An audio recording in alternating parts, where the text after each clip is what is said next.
La barca di cui vi parleremo oggi è l'E6, il nuovo modello del cantiere Elan, del cantiere sloveno Elan. Vi faremo vedere come è costruita, vi parleremo del design della barca e vi mostreremo gli interni. Seguitemi.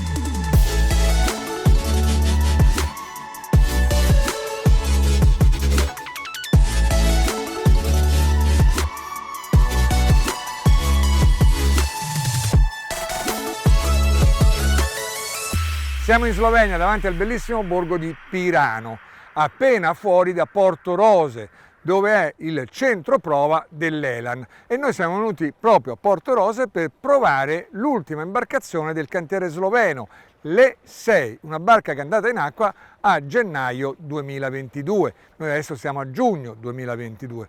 Una barca destinata a sorprendere per tanti motivi diversi. Per spiegarla tutta ci vorrebbe un video lunghissimo.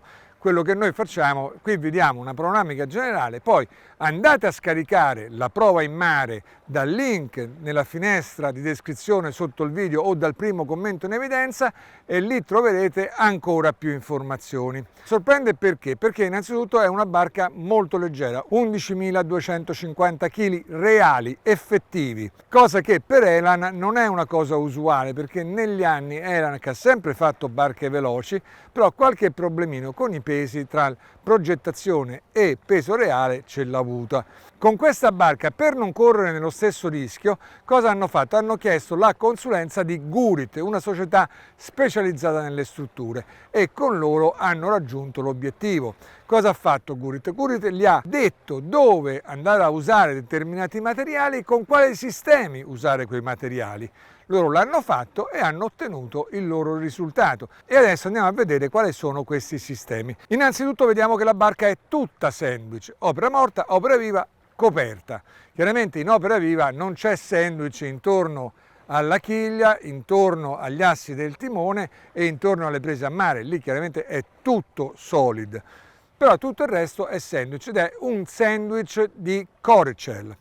Nella opera morta invece, perciò della linea di galleggiamento in su, abbiamo sandwich di foam, di schiuma, stessa cosa sulla coperta. Tutto quanto è stato laminato con resine viniliche, per cui già stiamo a un livello decisamente più alto dal cantiere industriale, stiamo a un ottimo livello qualitativo.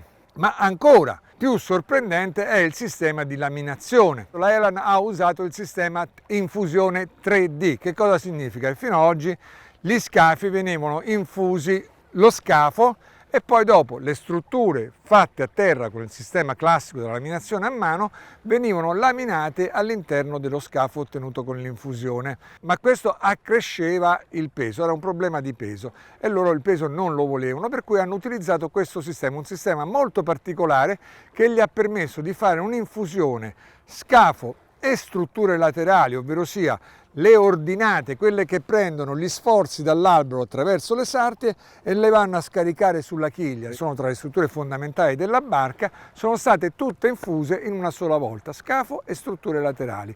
E questo ha portato a una maggiore solidità e a un minor peso. Le strutture invece di base, quelle dello scafo, madieri e longheroni, sono state fatte a terra con il classico sistema del ragno e poi stratificate dentro lo scafo, per cui anche qui ritorna una grande solidità. Che la barca sia solida, rigida e che sia leggera, se la provate lo capirete subito. Io l'ho provata e devo dire che ne sono rimasto pienamente soddisfatto. Poi più tardi lungo il video vi parlerò anche della prova in mare.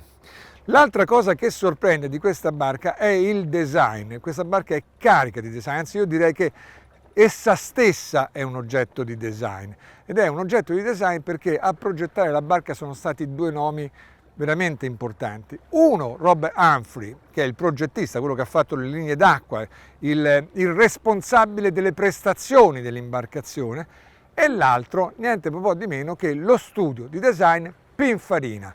Pininfarina è uno studio famosissimo in tutto il mondo. Questa volta si è cimentato con le barche ed ha ottenuto e ha raggiunto un obiettivo veramente notevole, una barca funzionale sotto tutti i punti di vista, ma allo stesso tempo un oggetto di design. Per capire tutte queste componenti di design, per capire come è stata concepita la barca, io andrei a parlare, a incontrare Luigi Coretti, che è il titolare dell'Adria Ship, che è l'importatore dell'Eland da tantissimi anni, e sarà lui a spiegarci, a illustrarci l'imbarcazione fuori e dentro. Seguitemi.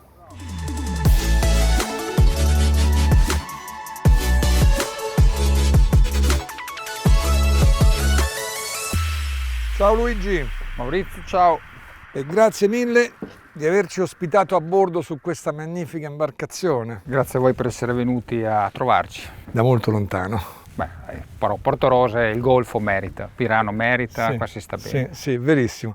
Senti, io ai nostri videospettatori ho parlato dei vari tipi di sandwich, del sistema di infusione a 3D, ho spiegato un po' come è costruita la barca, perciò tutto quello che riguardava Humphrey, tranne chiaramente la prova in mare che vedremo tra poco.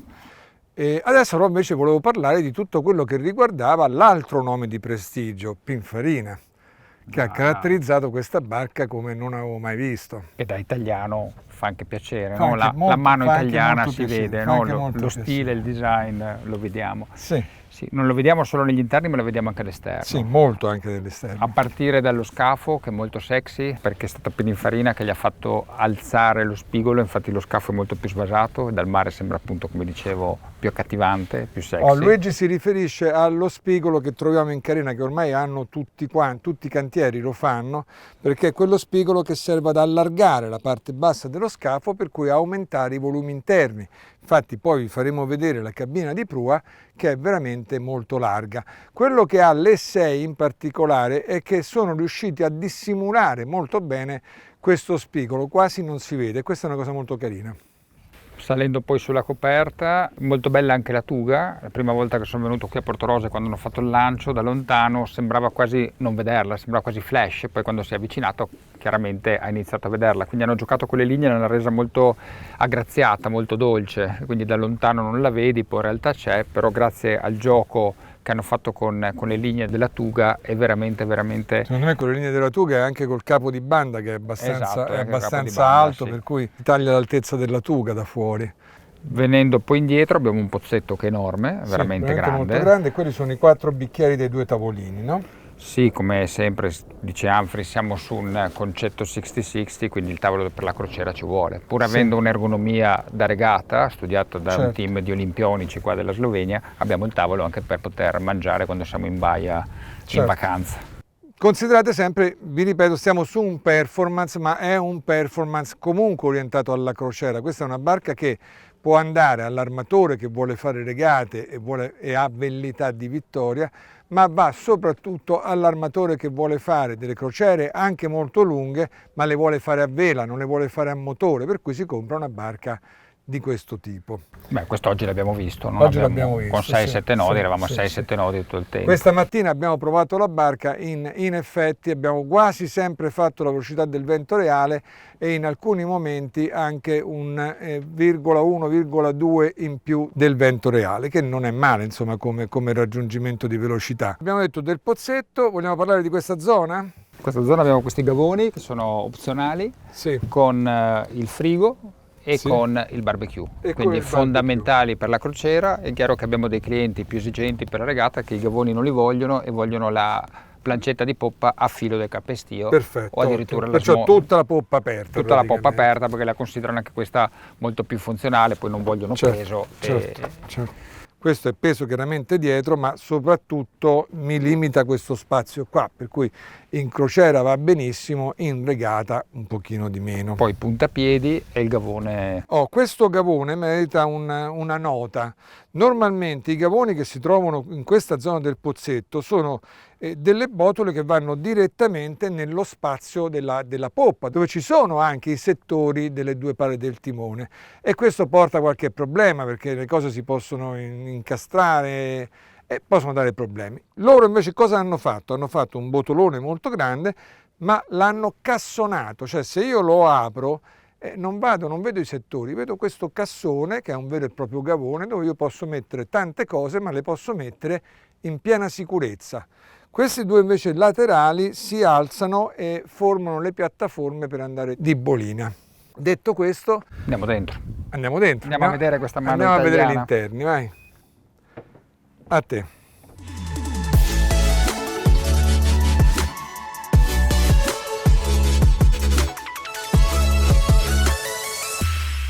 E Pininfarina ti sorprende. Wow! Sì, è veramente molto bella, proprio bella. Tanto design, tanto carattere, piacevole, proprio una barca piacevole. Personalità, guarda la scaletta, che già Sì. questo è un pezzo di stile, di design, che dà già personalità alla barca. E anche questo controstampo è molto bello, con gli inserti, le lucette, veramente molto carino, che prende tutta quanta la parte alta della barca e questi tienti bene neri fanno un bellissimo contrasto. Tu mi hai detto che si può giocare con i colori qui, Sì, no? puoi giocare con i mobiletti neri, quindi giocare col nero o col bianco. Chiaramente il legno il cliente lo sceglie, ma in realtà il bianco può diventare nero. Certo. Un po' più Nero però aggressivo. diventa un pochino più aggressivo, più sportivo, però ti chiude un Sì, pochino mentre la... così dà un po' più di respiro. Così è molto più arioso. E poi c'è questa cucina che è molto grande, Cucina classica, a L, piano in corian, antigraffio, antigraffio. frigo per baglio con apertura frontale, forno e fornello basculante. Poi c'è un altro frigorifero là dentro, C'è un altro no? frigorifero, qualche elemento di design come la Sì, rubinetteria, carino. che non è una rubinetteria banale, però per il resto è una cucina classica e funzionale per la navigazione. Perfetto. Io ho detto molto grande, chiaramente dovete sempre pensarlo dentro un performance. Noi siamo in un performance, è una barca performance, lo scopo principale è quello di camminare, di essere molto veloce, per cui ha dei volumi leggermente più piccoli di quello che ha una barca più orientata verso la crociera. Se volete una barca con più volumi e più comoda, sempre dell'Elan, una barca che noi abbiamo provato un anno fa, il GT6, che state guardando in questa immagine. Vedete che i volumi sono diversi, la barca è decisamente più grande dentro, perché chiaramente è più orientata verso la crociera, anche se poi il GT6 cammina molto bene anche quella. Qui per richiamare un concetto caro al progettista ad Humphrey, siamo in un 60-60, non 60% crociera, 60% regata. Che a casa mia fa 120 però. Esattamente, perché Elan fa 120, no, perché chi vuole la crociera trova quel 10% in più, chi vuole la performance trova quel 10% in più. Qualcosa in più. Benissimo, poi parliamo della dinette. Questa dinette, come vedete, è molto grande. Se io apro questa anta del tavolo riesco a mettere 8 persone a mangiare qui intorno, che è una cosa molto, molto comoda. Ci puoi anche dormire, Maurizio? Sì, è vero, ci posso anche dormire perché abbassando quest'anta si tira su una tavola che va a trasformare in letto questa dinette. La dinette che si trasforma in letto è un concetto che si usava molto diversi anni fa, tutte le barche ce l'avevano, poi si è abbandonato, ma è una cosa importante, specialmente in questa barca, perché questa è una barca pensata per navigare. Siccome è pensata per navigare, è pensata di navigare anche di notte. Quando io navigo di notte e sono fuori turno, ma sono lo skipper, preferisco dormire qua, perché io da qui controllo mentre dormo con l'udito quello che succede in pozzetto e soprattutto mi muovo molto velocemente per uscire fuori dalla barca. Diventa una cuccetta di guardia. Il vecchio concetto della cuccetta da guardia. Altra cosa che qui appare e scompare è il tavolo da carteggio. Se voi volete il tavolo da carteggio, levate quei due cuscini e si apre un tavolo da carteggio piccolino, non è grande ma è molto funzionale. Se invece sapete che il tavolo da carteggio non lo usate o non lo usate in quel momento, lo abbassate, li mettete i cuscini e avete un grande divano. Vogliamo parlare di layout? Layout 3 cabine come la barca sulla quale ci troviamo adesso, oppure volendo anche a 4 cabine sempre con 2 bagni. Che sono le 2 cabine di prua. Esatto, poppa sempre uguale con una cabina in più a prua. Perfetto. 2 bagni molto grandi come state vedendo, tutti e 2 hanno il box doccia, specialmente il bagno di prua ha un box doccia molto importante, molto grande, qui è un po' grande tutto, anche la cabina di prua se voi vedete ha un letto a isola centrale dove io posso muovermi lateralmente ed è una cabina importante, una cabina molto grande, molto ben vivibile. E poi invece abbiamo le 2 cabine di poppa che sono gemelle. Anche queste hanno una buona volumetria, c'è tutto lo spazio, non sono cabine claustrofobiche. Anche Sì, noi che è siamo vero. belli alti, ci siamo stati in piedi, possiamo cambiarci.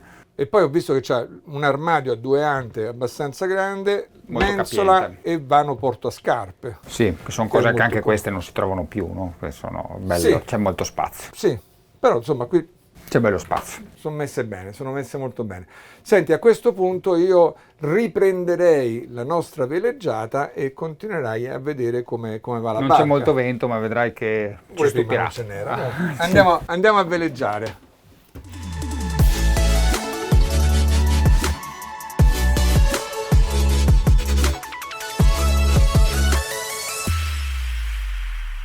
Come hai detto te, di vento ormai ce n'è veramente poco. Ma stamattina ci siamo salvati. Sì, stamattina ci siamo veramente salvati. Stamattina abbiamo avuto un vento che andava tra i 6 nodi e mezzo e gli 8 nodi e mezzo, che è più che sufficiente a divertirsi con questa barca, e infatti noi ci siamo divertiti. Assolutamente. Quello che vi possiamo raccontare della prova di questa mattina, perché parlare adesso di quello che stiamo vivendo adesso sinceramente non ha molto senso, è che la barca, come già vi abbiamo detto prima, in molte occasioni ha superato la velocità del vento. Più di una volta stavamo a 6,7 e il vento reale stava a 6,5. Quando il vento reale stava intorno agli 8, 8,5, noi stavamo a 8, 8,5. Ora, non vi dico che sia una velocità da super barca da regata, ma sicuramente non è una velocità da barca da crociera, è la velocità classica di un performance fatto molto bene, molto divertente. Il mio consiglio è venitela a provare perché vale veramente la pena. La barca è docilissima, si sente perfettamente che è leggera perché risponde immediatamente al comando alla ruota, risponde immediatamente alla regolazione della vela, ma altrettanto immediatamente scende giù di velocità perché, essendo una barca leggera, ha bisogno di concentrazione. Finché siete concentrati e le vele vanno bene, la barca cammina come deve camminare. Come vi distraete un attimo, la barca muore. Abbiamo fatto delle belle velocità, considerate che stiamo montando delle vele forte, serie forte, della One Sails, perciò delle vele avanzate, e io non mi stancherò mai di dirvi che se comprate una barca di questo tipo, cioè comprate una barca performance, non trascurate le vele, non prendete le vele standard del cantiere, perché le vele su una barca come questa sono fondamentali, sono loro che vi fanno divertire. Se avete delle vele buone, vi divertite. Se avete le vele del cantiere, che chiaramente sono un pochino più economiche, è come se voi aveste una barca con un motore depotenziato, quella non cammina, oppure non cammina quanto potrebbe camminare, giusto? Assolutamente. Concordi? Sì. Concordo pienamente. Come prendere dei pneumatici sbagliati per un'automobile e andare alla prima curva dritti. Ottimo, ottimo. Detto questo, a me non rimane altro che ringraziare Luigi Coretti di sono io che ti ringrazio, Maurizio, ringrazio solo Vela. Grazie mille a te. Se vi è piaciuto il video, fatecelo sapere, dateci il vostro like. Vi ricordo anche che SVN On Board non è una prova in mare, questo video non è una prova in mare, è la presentazione della barca. Per cui non diamo giudizi. Se voi volete sapere, volete conoscere i nostri giudizi sulla barca, sapere i difetti e i pregi di questa, dovete scaricare la prova in mare, che noi non facciamo leggere a lui, appunto la facciamo a parte, perché sennò lui ci censura. Perciò prova in mare a parte, difetti, pregi, costi dell'imbarcazione. La trovate nel link nella finestra di descrizione sotto il video o nel primo commento in evidenza. Detto questo, non mi rimane altro che salutarvi e darvi appuntamento con il prossimo video con SVN Solo Velanet.